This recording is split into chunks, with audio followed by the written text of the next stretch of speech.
Halo, selamat pagi. Assalamualaikum warahmatullahi wabarakatuh. Trending for today, lanjutan yang kemarin masih membahas teori dari John Adair. Teori yang sebenarnya untuk para leaders. Kita akan tahu sebenarnya bagaimana cara leaders atau cara supervisor atau cara manajer memanage karyawannya. Yang kadang ya kalau kita sebagai karyawan kan suka bersuudzon kepada supervisor, kepada leader. Kalau misalkan ada sesuatu hal yang tidak mengenakan untuk kita sebagai karyawan atau staff, apa yang dipilih atau dilakukan oleh leader dari pengambilan keputusan mereka yang mereka ambil. Nah, kita lihat kemarin tuh ada namanya teori John Adair. Ini saya share dulu screen-nya.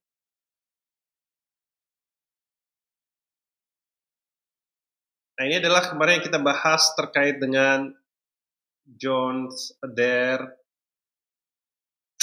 teori. Nah, ini seperti ini ya, tax need. Jadi kemarin tuh kita baru bahas ini loh, baru bahas tax need ini nih kita bahas nih kemarin. Tax need ini kalau kita bedah kemarin kan dia berisi dengan alat bantu kerja ya, alat bantu kerja. Jadi kalau seorang leaders memilih karyawannya untuk dipromosikan ke tahapan jenjang lebih tinggi atau gajinya dinaikkan, nah itu berarti dia melakukan pekerjaannya atau kompetensi yang dibebankan kepadanya dengan alat bantu yang diberikan kepadanya, baik itu berupa hardware atau software, itu dia perform atau dia performa indikatornya bagus. Nah, inilah awal utama seorang manajer atau seorang supervisor atau seorang leader memanage karyawannya, yaitu bagaimana individu melakukan pekerjaannya dengan baik, yaitu dengan pemahaman. Nah, ini knowledge ya. Kan kemarin kita bahas knowledge sebenarnya banyak definisinya. Teman-teman silakan cari definisi knowledge di internet atau di kamus dan sebagainya, itu banyak definisinya. Tapi untuk kali ini saya akan bahas definisi knowledge adalah sebagai alat bantu seseorang untuk bekerja, baik itu hardware ataupun software. Untuk apa? Untuk melakukan task next. Ini sudah dibahas nih di video sebelumnya. Jadi teman-teman lihat di video sebelumnya apa itu knowledge dan kenapa saya nyebutnya sebagai alat bantu kerja. Di video sebelumnya juga ini saya bahas terkait dengan job design nih. Di video sebelumnya, jadi teman-teman tonton aja di video sebelumnya bahwa kita tuh bisa mendesain atau kita bisa meredesign pekerjaan yang kita geluti saat ini atau yang akan digeluti atau akan berkarir di pekerjaan yang kita inginkan. Makanya judul video hari ini adalah kerja tanpa apa ya? Saya juga lupa tuh judulnya. Judulnya kerja di mana setelah lulus gitu ya. Nah, judulnya tuh seperti itu, kerja di mana setelah lulus. Nah, ini kan menarik. Sejauh mana Anda atau saya atau kita yang mau mendesain kerjaan atau karir kita atau yang sedang meredesain keterampilan kita, itu sejauh mana knowledge-nya, nah ini knowledge-nya ya, atau pengetahuan terkait dengan alat bantu yang kita lakukan itu paham dan bisa dipergunakan alat bantu kerja itu untuk melakukan pekerjaan yang diinginkan oleh seorang leader atau seorang CEO. Bahkan levelnya itu seharusnya pemahaman alat bantu kerja semakin dalam, semakin bagus. Nah, itu teman-teman lihat ya nanti bisa melihat di video-video sebelumnya, pemahaman knowledge itu semakin dalam, pemahaman alat bantu kerjanya atau knowledge-nya terkait alat bantu kerja digunakan untuk bekerja malah semakin bagus gitu. Nah, nanti pemahaman terkait dengan alat bantu kerja ini ya, terkait dengan alat bantu kerja ini nanti saya akan bahas lagi terkait dengan skill. Nah, ini terkait dengan jenjang keterampilan. Kalau nyebutnya tuh skill sama dengan keterampilan sebenarnya. Gitu ya, keterampilan. Nah, ini saya akan bahas di video selanjutnya ya. Jadi teman-teman tuh kalau bekerja, pasti itu ada namanya knowledge, ada skill, ada attitude. Makanya kenapa kalau di pelatihan ini sering disebut nih pelatihan untuk meningkatkan apa? KSA. Nah, makanya nanti pelatihannya itu harus sesuai dengan KSA yang teman-teman inginkan gitu, bukan yang penyedia pelayanan pelatihan yang inginkan, tapi pilihlah jenis pelatihan yang teman-teman inginkan. Nah, nanti kita bahas tuh di video-video selanjutnya ya. Untuk kali ini saya akan bahas bagaimana teman-teman lebih mendalami lagi alat bantu kerja atau knowledge-nya teman-teman terkait dengan alat bantu untuk melakukan pekerjaan yang sedang digeluti saat ini atau yang belum digeluti. Kira-kira apa saja nih yang perlu saya pendalami terkait dengan alat bantu kerja. Karena jangan-jangan, dan mungkin ya alat bantu kerja atau knowledge-nya itu bisa, misalkan ini knowledge utama ya, terkait dengan kalau saya bilang knowledge ini selalu ada hubungannya dengan alat bantu kerja ya. Ini knowledge utama. Ini knowledge utama. Ini ya. Kemudian ini biasanya tuh ada cabangnya lagi. Ada cabangnya lagi knowledge sub knowledge lah kalau saya sebutannya sub knowledge, sub knowledge dan sebagainya. Nah, dia. Nah, inilah kemudian nanti kita akan bahas hari ini melalui job finding. Job finding ini penting untuk mengetahui apa sih yang kira-kira untuk suatu posisi atau kerja yang kita inginkan dan yang sudah kita geluti saat ini supaya nanti si manajer melihat kita ya minimal bisa dipromosikan, minimal bisa gajinya dinaikkan dan sebagainya agar pilihan itu tepat ke kita. Nah, kita akan lihat nih, kita akan bahas hari ini temanya kan kerja di mana setelah lulus ya gitu.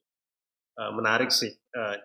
Jadi teman-teman yang baru lulus pun juga yang misalkan belum bekerja itu juga bisa menemukan menggunakan teknik ini untuk mempersiapkan knowledge yang ada di sini nih. Knowledge yang ada di sini untuk dipersiapkan ketika teman-teman sudah menemukan pekerjaan yang cocok sesuai dengan knowledge yang diinginkan. Jadi nanti jangan mencari pekerjaan kalau teman-teman belum knowledge-nya belum dapat, belum punya, waduh, sebaiknya diperdalam dulu. Kira-kira teman-teman mau bekerja di mana, dan sebagai apa. Dan setelah tahu mau bekerja sebagai apa, kemudian kita cari kira-kira knowledge-nya, alat bantu kerjanya itu apa untuk mendukung resume CV kita tuh nanti bisa dilirik atau bisa diterima oleh calon pemberi kerja atau perusahaan. Nah, di job finding ini kita akan melihat nih, kita akan melirik atau mengintip kira-kira kompetensi atau task needs sebuah posisi pekerjaan itu kira-kira knowledgeable-nya atau alat bantu kerjanya apa yang dibutuhkan sehingga kita bisa mempersiapkan mulai dari sekarang bagi teman-teman yang belum bekerja atau bagi yang sudah bekerja bisa memperdalami sub knowledge ya gitu, sub knowledge untuk bisa lebih nanti karirnya lebih naik lagi. Ini ada beberapa website pencari kerja atau yang bisa kita intip untuk kita lihat knowledge-nya atau alat bantu kerja supaya kita bisa bekerja optimal di sebuah perusahaan jika sudah mempunyai bekalnya itu, knowledge-nya itu. Ini ada beberapa yang bisa kita lihat yang terkenal, ada Jobstreet, kemudian ada jobsdb.com kalau yang mau bekerja di overseas ya, terutama yang di ASEAN gitu. Ada Locker ID, cari kerja.net, cari.com, Jobseeker, Indeed, dan sebagainya. Ini ada beberapa website yang bisa kita intip nih. Kita mau lihat sisi knowledge-nya atau alat bantu kerja apa kira-kira yang mereka butuhkan di suatu posisi tertentu, di suatu perusahaan tertentu. Dan biasanya ini sama nih kebutuhannya nih. Ya beda-beda tipis lah. Tapi anyway biasanya dia akan sama kompetensinya yang dibutuhkan oleh seseorang pencari kerja. Yuk kita lihat apa saja misalkan bekerja sebagai apa. Ini pun saya juga nggak tahu, kita akan searching aja ya, searching sembarang kira-kira apa saja yang dibutuhkan oleh seseorang untuk bisa melihat kira-kira apa nih yang dibutuhkan, kenal satu alat bantu kerja apa yang kira-kira dibutuhkan oleh perusahaan agar kita bisa memperdalami, mengikuti pelatihan ya cocok untuk bisa bekerja di perusahaan tersebut. Oke, kita lihat dulu ya yang ini ya. Nah, kita lihat dulu yang job street. Yang job street, kita lihat. Job street. Nah, kita lihat yang job street. Nah, oke ya. Kita lihat nih job street ini ada tampilannya seperti ini ya. Tampilannya seperti teman-teman tinggal buka aja jobstreet.co.id. Nah, kira-kira jabatan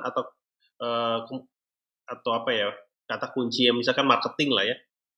Misalkan jangan programming ya, misalkan programmer misal ya. Ini saya langsung ngasal nih gitu. Programmer, nah langsung muncul dia tampilannya. Nah, staff IT programmer. Coba cek deh ya. Kira-kira apa yang dibutuhkan untuk seorang IT programmer. Nah, ini di Gresik. Dia teknik informatika. Nah, ini sebenarnya bagi teman-teman yang SMA atau yang nggak kuliah sebenarnya anyway nggak mesti, karena mungkin mempunyai kendala keuangan atau apa, sebenarnya nggak mesti mengikuti pendidikan S1 atau D3 misalkan kalau ada persyaratan yang terpenuhi di perusahaan tersebut. Tapi memang kalau dibutuhkan S1 memang biasanya dia akan lebih banyak, lebih mudah ya diterima. Tapi pun kalau nggak ada sebenarnya nggak ada masalah sih, tinggal nanti pakai portofolio atau magang atau apapun yang teman-teman kerjakan itu jauh lebih mungkin bisa bisa dipertimbangkan untuk seorang pencari kandidat kerja untuk melihat portofolio teman-teman yang misalkan sudah menguasai tertentu dan sebagainya. Nah, kita lihat nih, ya ini yang saya sebut nih, ya kompetensi ini, kualifikasi ini ya sama dengan kompetensi nih sebenarnya nih, kualifikasi. Nah, kita lihat ya. Nah, ini nih, ini yang saya sebut dengan knowledge-nya nih, Java, PHP, MySQL, dan sebagainya. Android, and web developer. Wah, lihat Photoshop, CorelDRAW, dan sebagainya. Ini yang saya sebut dengan knowledge nih, kemampuan seorang Anda untuk bisa menguasai suatu bidang tertentu. Misal ya, programmer ini kalau saya lihat Java ini kan programmer, ini database, SQL juga database, berarti dia menggunakan Java sebagai programmernya dan database-nya dengan menggunakan PHP dan MySQL. Dan nampaknya ini lebih pada ke penggunaan penggunaan Android atau web. Ini berarti dia pembuat aplikasi website atau juga dia programmer sebagai Android developer ya atau aplikasi. Dan kemudian dia menguasai Photoshop, mungkin nanti sekaligus dia mendesain layout atau mendesain gambar-gambarnya termasuk di dalam. Jadi sebenarnya ada dua pengetahuan atau dua alat bantu ya. Satu programmer Java, kemudian dia databases, kemudian dia UI UX nih berarti kan ya terkait dengan UI UX Android dan web developer. Photoshop dan CorelDRAW kan sebagai UX ya atau desain apa ya, desain yang terkait dengan desain.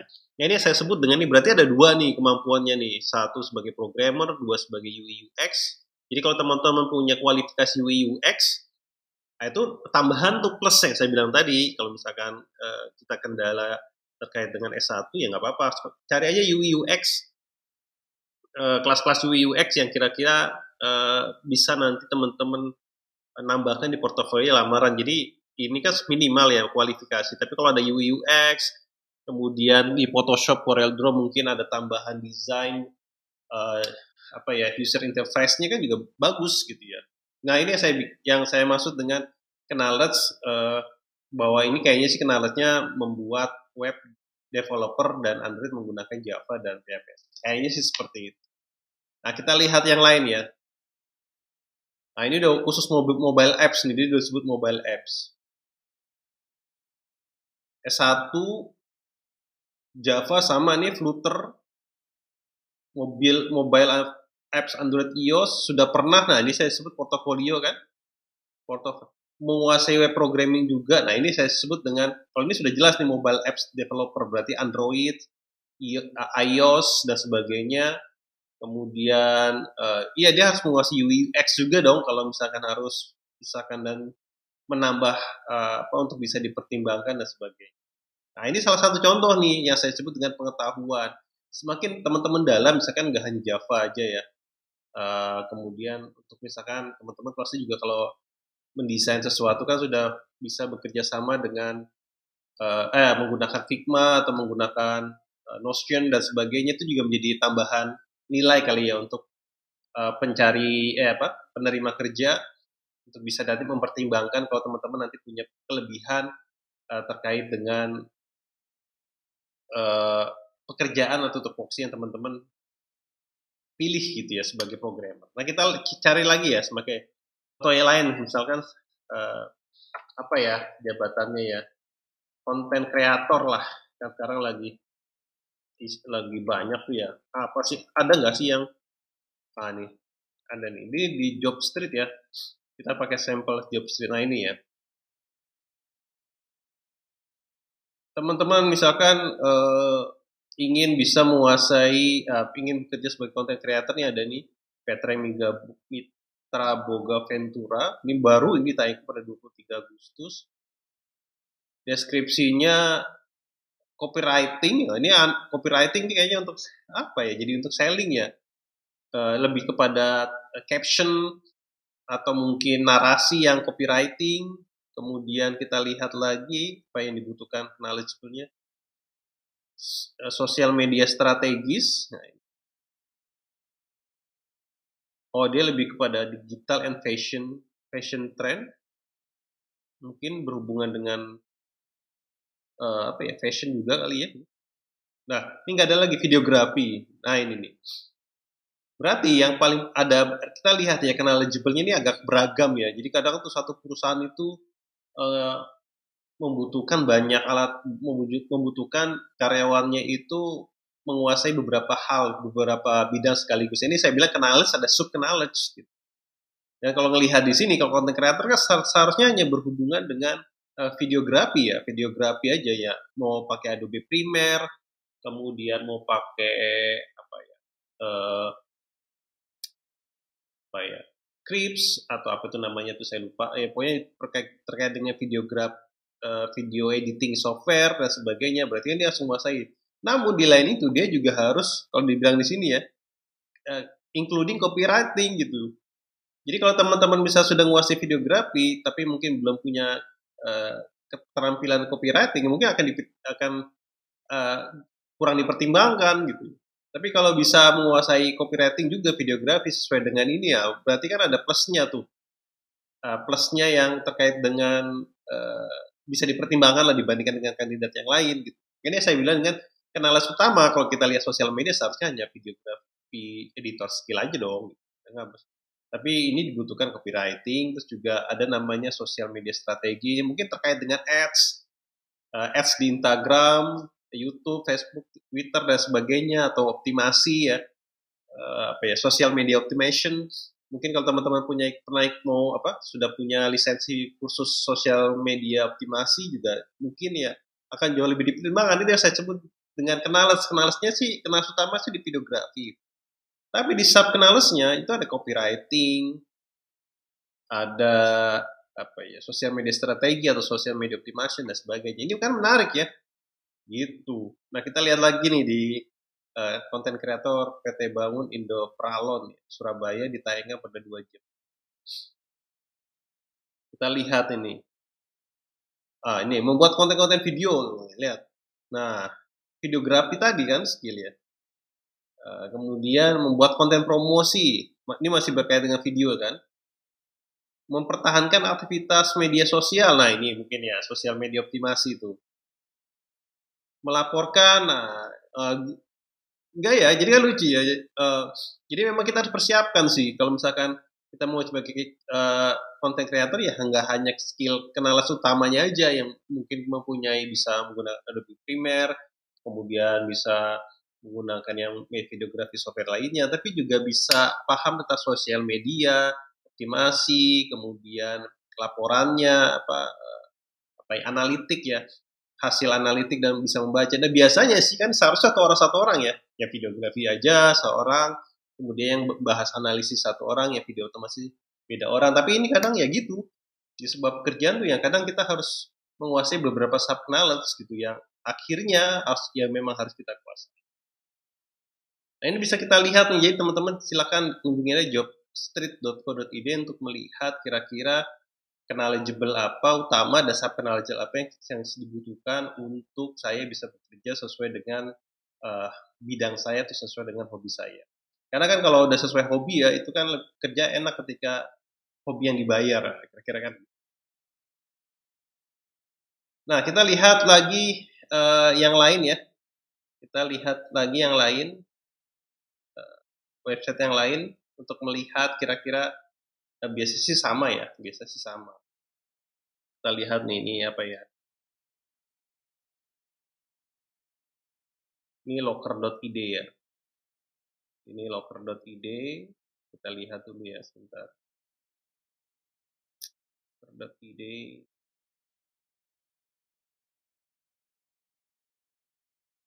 Nah, kita lihat dulu ya locker.id. Nah, kita lihat ya kok. Tadi apa? Konten kreator ya terakhir.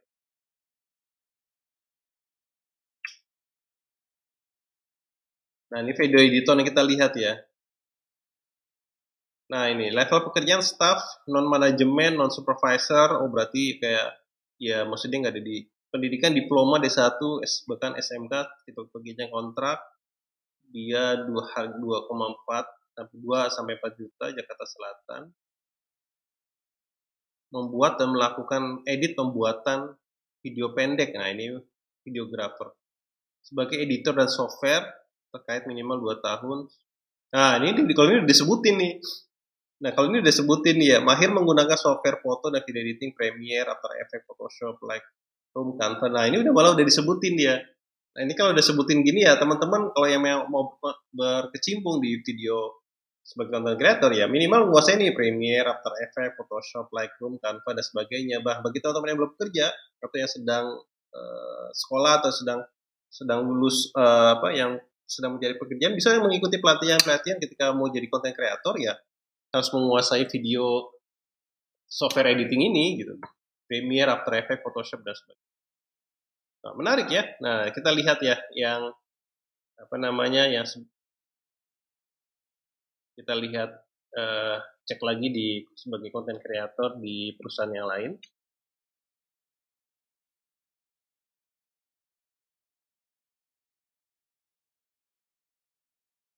Nah, ini nih.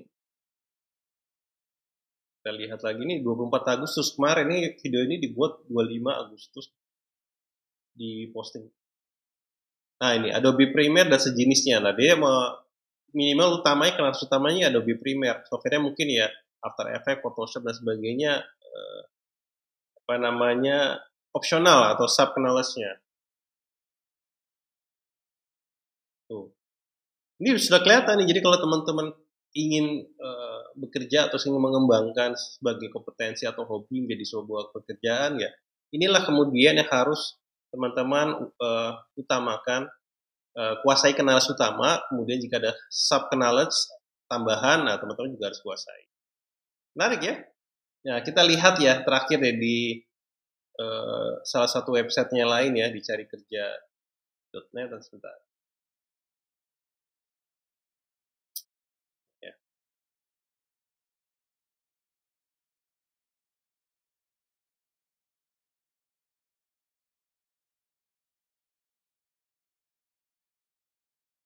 Oh, bukan.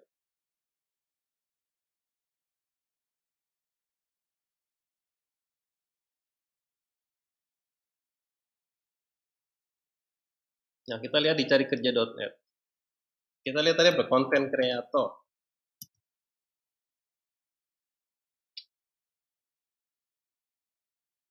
Kita lihat ya.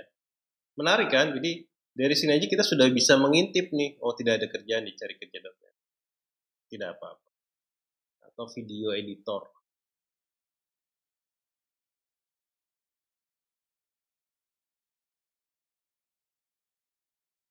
Oh tidak.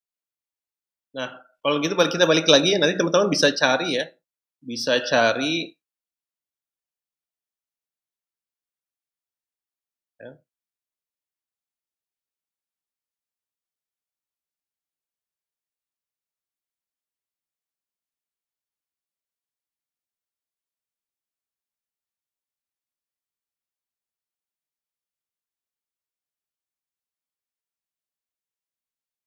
Nah, teman-teman tuh sudah mulai bisa cari tuh. Ini kan ada beberapa ya karir.com, teman-teman cari aja.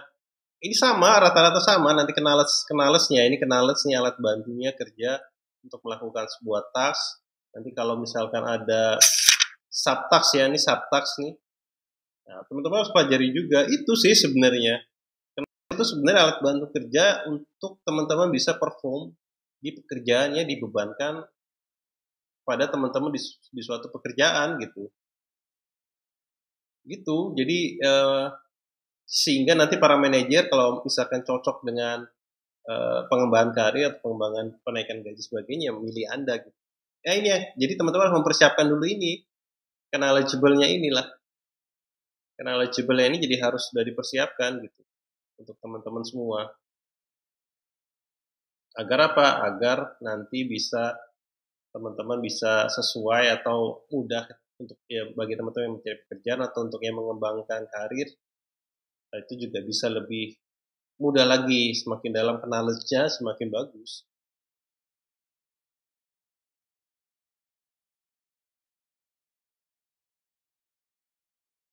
Nah, demikian teman-teman semua, John Adair Leadership terkait dengan apa namanya, terkait dengan knowledge, alat bantu melalui job finding, melalui job apa namanya, situs pencari kerja yang kita bisa sebenarnya analisa kira-kira knowledge atau alat bantu yang harus saya kuasai apa untuk posisi atau pekerjaan yang kita inginkan.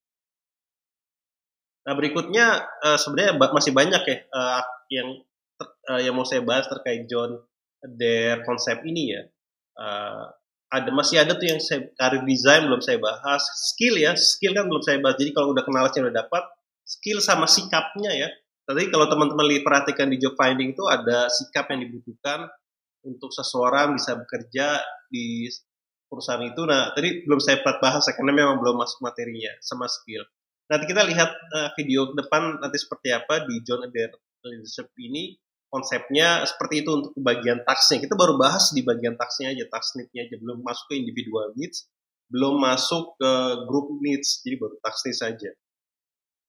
Nah, nanti saya akan bahas mungkin beda konsep lain, tapi anyway John Adair konsep ini nanti akan saya bahas kembali karena masih ada PR saya yang belum saya bahas, yaitu skill sama sikap, sama nanti karir design, sama nanti training design itu yang belum saya bahas. Masih banyak yang belum saya bahas di salah satu konsep John Adair ini. Jadi silakan teman-teman tunggu videonya.